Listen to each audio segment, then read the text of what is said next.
No hunky পাঙ্কি। গণভোট জাতীয় নির্বাচনের আগে হতে হবে। প্রিয় বন্ধুরা, বেশি কথা নয়, যে বিষয়টা নিয়ে কথা বলছিলাম, হাঙ্কি পাঙ্কি। হাঙ্কি পাঙ্কি শব্দের অর্থটা কি সেটা আপনাদেরকে সঠিকভাবে দিয়ে দিব। হাঙ্কি পাঙ্কি শব্দের অর্থ ছলসা তৈরি করা, প্রতারণা করা, কৌশল অবলম্বন করা, এইভাবে আরও শব্দ আছে। এইটা তো কোনো দলীয় কোনো নেতাকর্মীদের টার্গেট করে বলি নাই, সরকারকে বলেছে। বর্তমান দেশের যে সরকার, তাকেই টার্গেট বলা হয়েছে। কিন্তু বিএনপির এত এই কথা নিয়ে সমালোচনার কি দরকার? জাতীয় নির্বাচনের তফসিল ঘোষণার পরেও গণভোট করতে আইনি কোনো বাধা নাই। সুতরাং সময় আছে, আরো 15 দিন ক্ষেপণ করবেন, সময় থাকবে। আরো 15 দিন ক্ষেপণ করবেন, সময় থাকবে। আরো ক্ষেপণ করবেন, সময় নতুন ভাবে বের হবে। যা বুঝাতে চাই বুঝিনি। এই জন্যে নো হাঙ্কি পাঙ্কি, সোজা সোজা গণভোট আগে দেন। অসুবিধা কি? শুধু বলেন অনেক টাকা খরচ হবে। আমাকে একজন বলেছে, একদিনে বাংলাদেশে যে পরিমাণ চাঁদাবাজি হয়, কয় দিনে এর টাকা দিয়ে একটা গণভোট করা যায়।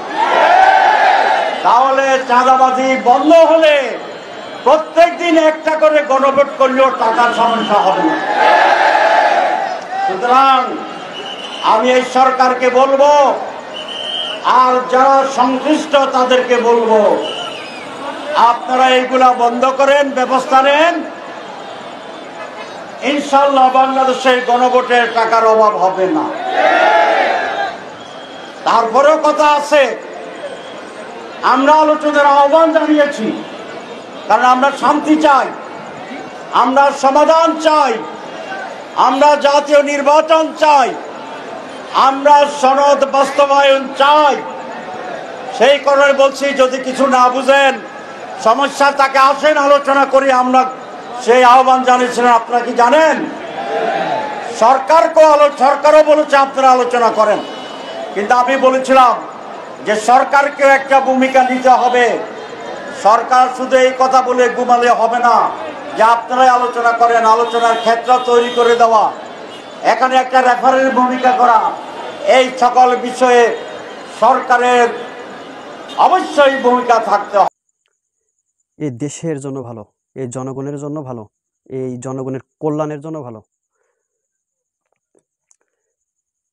ইসলামিক দল মানুষ সামাজিক কল্যাণময় কাজ করার উদ্যোগে এবং রাষ্ট্রকে একটি সুন্দর পৌঁছবার লক্ষ্যে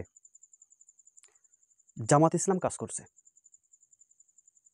আর এটা সঠিকভাবে বাস্তবায়ন করবে তারা।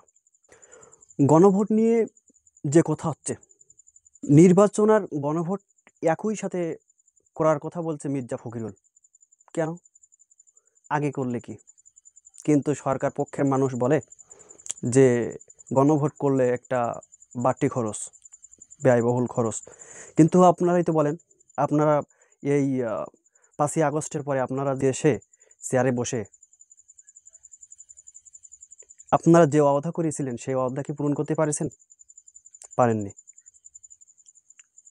এই দেশে একদিনে যে চাঁদাবাজি হয়, গণভোট 3টা করা যাবে।